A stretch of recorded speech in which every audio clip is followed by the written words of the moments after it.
तेरे नबी कुल कायनातेर नबी जनाब मुहम्मद रसूलुल्लाह सल्लल्लाहु ताला अलैहि वसल्लम তিনি একদিন তিনার বিবি হযরতে খাদিজা রাদিয়াল্লাহু তাআলা আনহার বাড়ি থেকে বেরিয়ে চলে গেলেন। এদিকে খাদিজা রাদিয়াল্লাহু তাআলা আনহা ঘরের ভিতরে বসে বসে চিন্তা করতে লাগলেন, বিশ্বের নবী আমার কতক্ষণে বাড়ি আসবেন বাবা। এভাবে খাদিজা চিন্তায় চিন্তিত হয়ে গেলেন। ঘন্টার ঘন্টা কেটে গেল, তবুও বিশ্বের নবী বাড়ি যখন এলেন না, হযরতে খাদিজা রাদিয়াল্লাহু তাআলা আনহা ওই সমাদে বিশ্বের নবীর দিকে লক্ষ্য করে কান্না করতে লেগে গেলেন। খাদিজার মনটা বাবা ছটফট করতে লেগে গেল। খাদিজা রাদিয়াল্লাহু তাআলা আনহার দুই চোখের পানি ঝরঝর করে ঝরে যায়। এমন সমাদে খাদিজা তিনার বেটি হযরতে ফাতেমা যোহরা রাদিয়াল্লাহু তাআলা আনহাকে ডাক করলেন, বললেন বেটি ফাতেমা একটু বেটি এগিয়ে চলে এসো। ফাতেমার বয়স তখন বাবা 6 থেকে 7 বছরের বেটি। হযরতে ফাতেমা যোহরাকে ডাক করলেন। ফাতেমা টুক টুক টুক টুক করে এগিয়ে চলে গেলেন। মা খাদিজা রাদিয়াল্লাহু তাআলা আনহা ফাতেমাকে ধরে জিজ্ঞাসা বলতে লেগে গেলেন, ওগো বেটি ফাতেমা তোমার আব্বা বাড়ি থেকে বেরিয়ে গেছে, তবে এখনো পর্যন্ত কেন আসছেন না গো ফাতেমা? তবে একটু তুমি বাড়ি থেকে বেরিয়ে যাও, তোমার আব্বার খবরটা নিয়ে আসো না কেন? হযরতে খাদিজার চোখের পানি দেখে ফাতেমার সহ্য করতে পারলেন না। ফাতেমা দুই চোখের পানি ঝরঝর করে ঝরে যায়। হযরতে ফাতেমা যোহরা রাদিয়াল্লাহু তাআলা আনহা তিনি বাবা কাঁদতে কাঁদতে রাস্তা ধরে নিয়ে চলতে লাগলেন। ফাতেমা একটু দূরে আগে চলে গেলেন। ফাতেমা দেখছেন তো একটা লোক বাবা পাগলের মতো গেটে গেটে চলে আসতেছে। তার শরীরে জামাটা রক্তে লাল হয়ে আছে, এমনকি মাথার চুলগুলা এলোমেলো হয়ে আছে। দয়ার নবী মুস্তাফার বেটি ফাতেমা যোহরা রাদিয়াল্লাহু তাআলা আনহা ওই লোকটাকে দেখার পরে চুপ করে দাঁড়িয়ে গেলেন। ফাতেমা আগে দিকে আর বাড়েন নাই। ওই পাগলের মতো লোকটা কখনো জমিনে পড়ে যায়, আবার কখনো উঠে হাঁটতে আরম্ভ করে দেয়। ফাতেমা দেখার পরে চুপ করে দাঁড়িয়ে দাঁড়িয়ে ফাতেমা কান্না করতেছিলেন। ফাতেমা দুই চোখের পানি ঝরঝর করে চলে যায়। ফাতেমা বাবা আগে দিকে আর গেলেন না। কাঁদতে কাঁদতে বাবা ওয়াপসি বাড়ির দিকে রওনা করলেন। বাড়ির দরজাতে গিয়ে ফাতেমা যোহরা রাদিয়াল্লাহু তাআলা আনহা দাঁড়িয়ে দাঁড়িয়ে কান্না করতেছিলেন। এমন সমাদে খাদিজার কানের মধ্যে আওয়াজ চলে গেল। ওই সমাদে খাদিজা দরজাখানা যেমনি খুলে দিলেন, দেখছেন তো ফাতেমা যোহরা কান্না করেন। খাদিজা বললেন, বেটি গো কেন তুমি দরজাতে কান্না করো? আমি তোমার আব্বার খোঁজ নেওয়ার জন্য পাঠিয়েছিলাম, তবে তোমার আব্বার খবরটা বলো না কেন? কেন তুমি একা দাঁড়িয়ে দাঁড়িয়ে কান্না করো? ফাতেমার চোখের পানি ঝরঝর করে ঝরে যায়, কোনো জবাব দেন না। খাদিজা দ্বিতীয়বারে বললেন, বেটি গো তোমার আব্বার খবরটা বলো না কেন? কেন তুমি এইভাবে কান্না করো?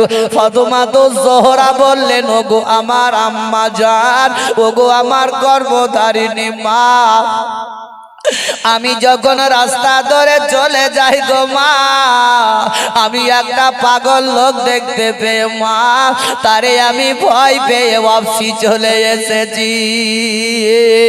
খাদিজা শোনার পরে আরো কাঁদতে আরম্ভ করে দিলেন। খাদিজার দুই চোখের পানি ঝরঝর করে চলে যায়। খাদিজা স্ত্রী ভাবে থামতে পারে নাই।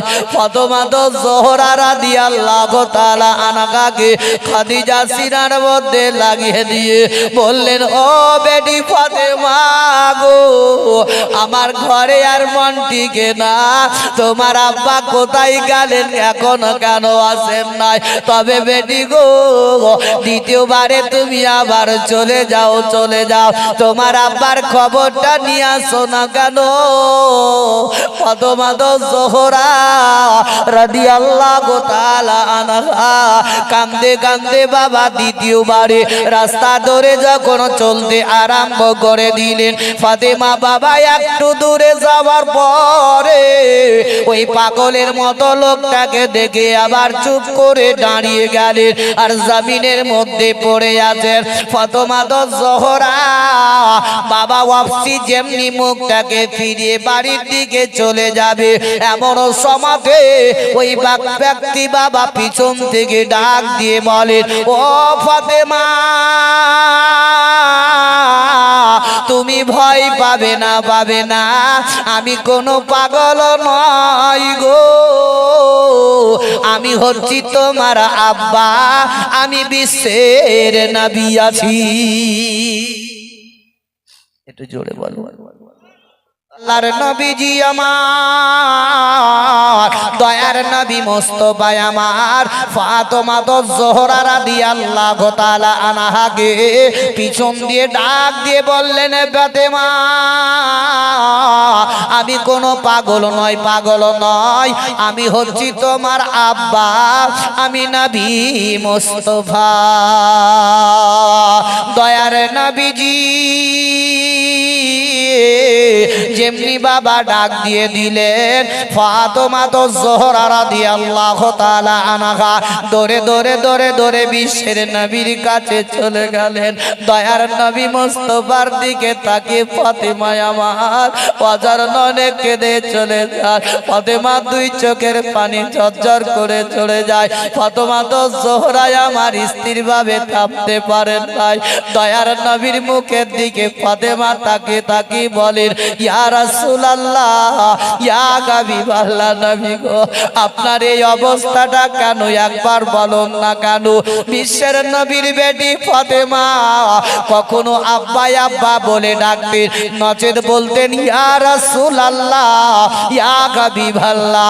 দয়ার নবী মুস্তাফার দিকে তাকিয়ে ফাতেমা বললেন, ওগো ইয়া রাসূলুল্লাহ, আপনি বলুন না কেন, আপনার এই অবস্থাটা কে এমন করলো, বলুন না কেন?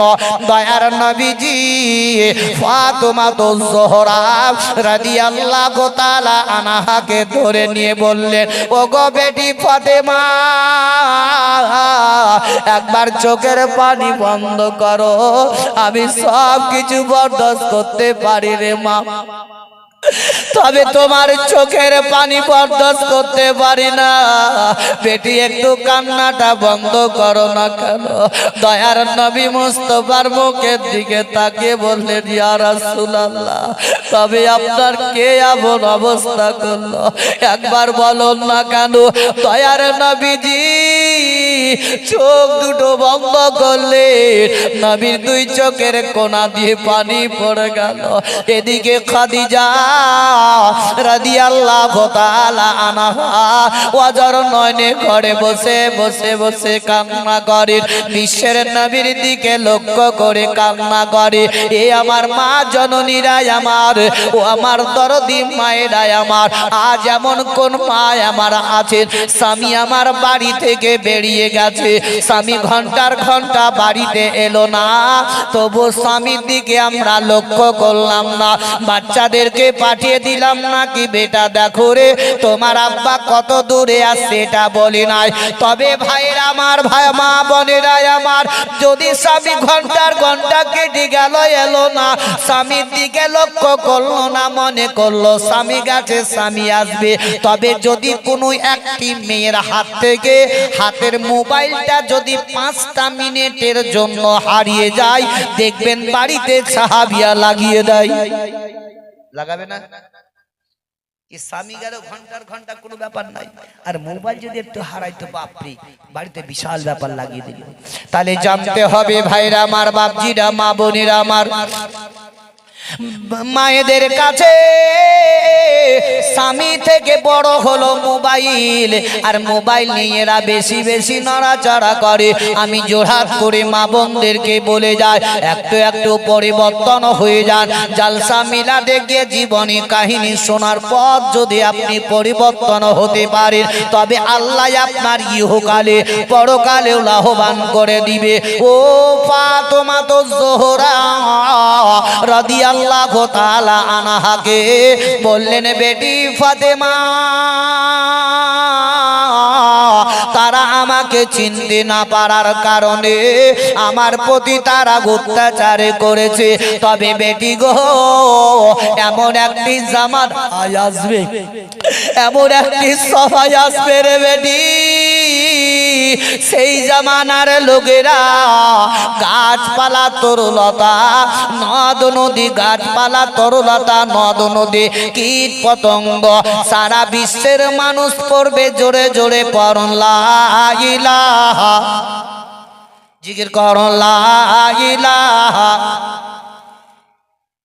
লা, আর জোরে লা ইলাহা, লা ইলাহা ইল্লাল্লাহু মুহাম্মাদুর রাসূলুল্লাহ সাল্লাল্লাহু তাআলা আলাইহি ওয়াসাল্লাম। ভাইরা আমার, বাপজিরা, মা বোনেরা আমার, বিশ্বের নবীকে ফাতেমা তো জোহরা রাদিয়াল্লাহু তাআলা আনহা টুক টুক টুক টুক টুক টুক করে বাড়ির দিকে নিয়ে চলতে লাগলেন। খাদিজা রাদিয়াল্লাহু তাআলা আনহা বাবা কান্না করতেছিলেন। এমন সমাজে বিশ্বের নবীজি যেমন খাদিজার দরজাতে আওয়াজ দিয়ে দিলেন, সঙ্গে সঙ্গে এক আওয়াজে খাদিজার দরজা খুলে দিলেন। ওই সমাজে খাদিজা রাদিয়াল্লাহু তাআলা আনহা বললেন, ইয়া রাসূলুল্লাহ, ইয়া হাবিবাল্লাহ, নবী গো, আপনার এই অবস্থাটা কেন? আপনি বলুন না কেন? আপনার শরীরের জামাটা রক্তে লাল হয়ে আছে, আপনি ঘন্টার ঘন্টা কেটে গেল কেন? আপনি কোথায় ছিলেন বলুন না কেন? বিশ্বের নবী আমার বললেন, ও বিবি খাদিজা, তবে একটু তুমি কান্নাটা বন্ধ করো, তোমার চোখের পানিটা তুমি একটু বন্ধ করো খাদিজা। তবে আমি একটি কথা বলবো। বলে, এমন কি কথা বলবে খাদিজা? বলো না কেন? বলে, ইয়া রাসূলুল্লাহ, ইয়া হাবিবাল্লাহ, ইয়া রাসূলুল্লাহ, ইয়া হাবিবাল্লাহ, আপনার এই অবস্থাটা কেন বলুন? নবী আমার বললেন, খাদিজা, তবে তোমার একটি কথা জিজ্ঞাসা করব। খাদিজা বললেন, বলুন না কেন? বলে, তোমার বাড়িতে আমি যখনই এসেছি একটা আওয়াজ দিলে পরে তুমি দরজাটা খুলে দাও, দ্বিতীয় দরজাতে আওয়াজ আমার দিতে হয় না। তবে কি তুমি 24 ঘন্টা আমার জন্য দরজাতে দাঁড়িয়ে থাকো? খাদিজা বলছেন, ইয়া রাসূলুল্লাহ, একটার পরে যদি দ্বিতীয় আওয়াজ আপনি আমার দরজাতে দেন, ওই দ্বিতীয়র আওয়াজটা আমি আল্লাহর দরবারে কি বলে জবাব দিব, তার জন্য আমি 24 ঘন্টা আপনার জন্য দরজাতে দাঁড়িয়ে থাকি। জোরে বল সুবহানাল্লাহ। খাদিজাকে নবী বলছেন, এ খাদিজা, তুমি যে আমার জন্য দাঁড়িয়ে থাকো 24 ঘন্টা, তবে তোমার শরীরে কি ব্যথা হয় না? খাদিজা বলছেন, ইয়া রাসূলুল্লাহ, আমার শরীরে ব্যথা হয়, কষ্ট হয়, তবে আপনি যখন আমার দরজাতে আসেন, আপনার পবিত্র চেহারা দেখতে গেলে আমার শরীরে সমস্ত বেদনা দূর হয়ে যায়।